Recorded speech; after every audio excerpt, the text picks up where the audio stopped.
فرمایند که این که کفران عشیر میکنن چه هست؟ و تکفرن العشیر ای تنسین معروف الزوج و جمیله. مرد هر چقدر خوبی کنه، احسان کنه، یک سخنش باب دل شما نبود، یک رفتارش باب دل شما نبود، دیگه کفران و ناشکری شما شروع هست. واویلا در روستا، در محله، بالاخره جلسات، مشوره ها، بگو مگوها، حدیث الناس سخن شما هست. کسی که اینجا قربانی میشه اون شوهری هست که مالش را، ثروتش را، غیرتش را، وقتش را، عزتش را، زندگیش را قربان شما کرده، اما به خاطر یک سخنی که باب دل شما نیست همه را اینجا میارید، بر سفره تان میریزید، زنها را جمع میکنید، واویلای بپا میکنید. رسول الله فرموده از این بترسید. و فی الحدیث الآخر لو احسنت الى احداهن احسنت الى احداهن الدهر کله. اون حضرت فرموده ای مردان اگر شما به زنان کل عمرتان نیکی کنید، ثم رأت منک شیئا یسیرا، یک چیزی کوچکی که باب دلش نیست از شما ببیند، چه میگوید؟ قالت ما رأیت خیرا قط، ما رأیت منک خیرا قط، هرگز از این شوهر من خوبی ندیدم. این زن داد میزنه من اسیر کرده، من زندان کرده، غذا نیست، آب نیست، فلان نیست. باری بیایید در دنیا نگاهی بندازید به اون زنانی که آواره اند، به اون زنانی که بیوه اند، به اون زنانی که بیکسند، به اون زنانی که غذا ندارند، به اون زنانی که فرزندانشان در آغوششان خواب میره، بر روی آسفالت داغ افتادند، نه زن غذایی داره بخوره، نه اون فرزند یتیم غذایی داره بخوره. نگاهی بندازید زنان، اینقدر ناشاکر نباشید، همه چیز در اختیار شما هست. دیگه حدیث الناس شما، به اصطلاح حدیث مجلس شما عزت و آبرو شوهر نباشه.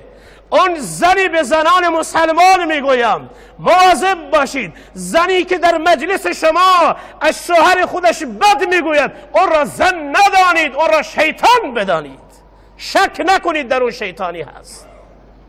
کسی که عزت شوهر را نمیدانه، کرامت شوهر را نمیدانه، جایگاه شوهر را نمیدانه، شوهری که خود را قربان زن کرده، قربان فرزند کرده، قربان به اصطلاح مشکلات زندگی کرده هست، اون را میآید بالاخره افسانه مجلس خودش قرار میدهد، اون زن نیست. بلا تشبیه زنان پاک و عفیفه و پاک دامن این شیطانه. نمونه ای را قرآن مجید بیان می کند و امرأته حمالة الحطب. زن ابو لهب را وقتی قرآن بیان میکنه میگه زن ابو لهب کسی بود که ایزم به دوش میگرفت و فی جیدها حبل من مسد. این چه کار میکرد؟ بزرگان ما میفرمایند قال الضحاک کان تنشر سعدان علی طریق رسول الله صلی الله علیه و سلم فیتوه کما یتو احدکم الحریر. این زن ابو لهب خارها را می برد، در مسیر راه رسول خدا می انداخت، اما غافل از این که رب العالمین خارها را هم برای رسول خدا مسخر کرده. وقتی اون حضرت پا را بر اینها می گذاشت مثل ابریشمی زیر پای مبارک رسول الله صلی الله علیه و سلم نرم می شدند. و تنها رسول خدا نه، بلکه مسلمان ها را این زن اذیت می کرد. فتطرحها علی طریق المسلمین، بر راه مسلمین می رفت خار جمع می کرد و می انداخت تا مسلمان ها را اذیت کنه. اما الله تعالی با امون چیزی که سبب آزار مردان می شد قتلش را در امون قرار داد. یک روز این بار خود را به دوش خودش داد، آیت فقعدت علی حجر تستریح. خسته شد این زن ابو لهب، بر سنگی نشست. فاتی ملک فجذبها من خلفها فاهلكها.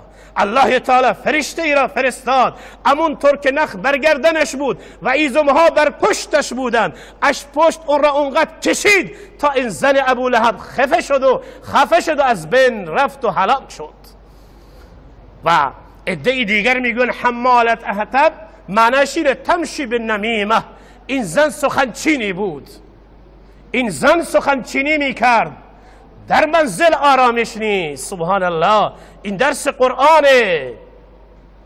قرآن مجید وقتی که میآید عظمتها را بیان میکند، یکی از عظمتها اینه که منزل باید آرام باشه، مرد بر زن اعتماد کنه، زن بر مرد اعتماد کنه، سخن منزل بیرون از منزل نره، نه توسط مرد سخن منزل بیرون بره، نه توسط زن سخن منزل بیرون بره. کسی حق نداره اسرار زناشویی را در مجلس دوستانه خودش مطرح کنه. حرامه، گناهی هست که آشکاره، اگر توبه نکند الله تعالی این را نمیبخشه. گاهی اینطور گناهان جنجالها و جنگهای را به پا میکنند. زنان مسلمان به خودتان اجازه ندید در مجلس شما زنانی که نالایق و بی ارزشند بیان اسرار خانواده خودشان را در میدانی که شما نشستید، در مجلسی که شما نشستید بیان کنند. یا جلوی اون زن را بگیرید، یا حق اسلام، حق مسلمانی شماست که اون مجلس رها کنید و بروید. و کنا نخوض مع الخائضین. الله تعالی وقتی از اهل جهنم میپرسه ما سلککم فی سقر، چه چیزی شما را به جهنم برد؟ اونها چی میگن؟ لم نکن من المصلین، میگه ما نمازگزار نبودیم، اعتقادی به نماز نداشتیم. یک گناه دیگر میگه و کنا نخوض مع الخائضین، هر مجلس باطلی بود ما اونجا گل سر سبدش بودیم و نشسته بودیم. مسلمان نه زن نه مردی اجازه داره در جایی که اسرار مسلمان گفته میشه، اسرار منزل گفته میشه، عزت و آبروی مسلمانی در خطره، اولین وظیفه اینو دفاع کنه. اگر توان دفاع نداره مجلس رها کنه و بره و بدانه اون انسانی که این کار را میکنه در نزد الله و رسول هیچ ارزشی نداره.